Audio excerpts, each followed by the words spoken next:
Hello, everybody. Whoops, sorry. Welcome to today's devotion for January 29th. Today's devotion is titled Becoming Holy. Shh. The Bible reading is from Leviticus chapter 22, verses 1 to 9.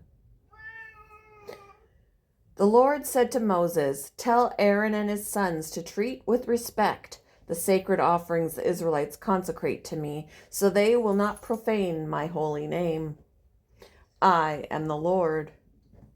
Say to them, for the generations to come, if any of your descendants is ceremonially unclean, and yet comes near the sacred offerings that the Israelites consecrate to the Lord, that person must be cut off from my presence. I am the Lord. If a descendant of Aaron has a defiling skin disease or a bodily discharge, he may not eat the sacred offerings until he is cleansed. He will also be unclean if he touches something defiled by a corpse, or by anyone who has an emission of semen, or if he touches any crawling thing that makes him unclean, or any person who makes him unclean, whatever the uncleanness may be. The one who touches any such thing will be unclean till evening. He must not eat any of the sacred offerings unless he has bathed himself with water. When the sun goes down, he will be clean, and after that he may eat the sacred offerings, for they are his food. He must not eat anything found dead or torn by wild animals, and so become unclean through it. I am the Lord.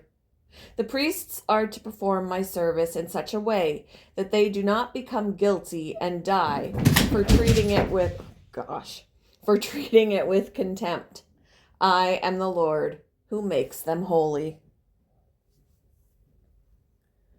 After viewing world-class ceramic sculptures at an art museum, I was invited to create my own pinch pot from air-dry clay.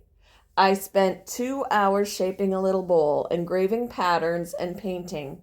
The result of all my hard work was underwhelming. A tiny, misshapen pot with uneven color. It wasn't going to end up in a museum anytime soon. Living up to a high standard can be daunting. Israelite priests experienced this as they tried to follow God's commands to be ceremonially clean, plus additional instructions regarding the sacrifices. The priest's work was supposed to be holy, set apart.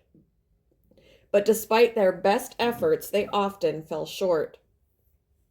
That's why God ultimately placed the responsibility for their righteousness on his own shoulders. I am the Lord who makes the priests holy, he told Moses repeatedly. Jesus is our perfect high priest, and he alone, and he alone provided the pure, unacceptable sacrifice for sin through his death on the cross. He prayed, "I give myself as a holy sacrifice for my disciples so they can be made holy by your truth." When it feels like our attempts at living right are just amateur pinch pots, we can rest in the perfect work Jesus has already completed and rely on the Holy Spirit's power to live for him. Where is your lack of holiness most frustrating to you? How has Jesus fulfilled that requirement for perfection?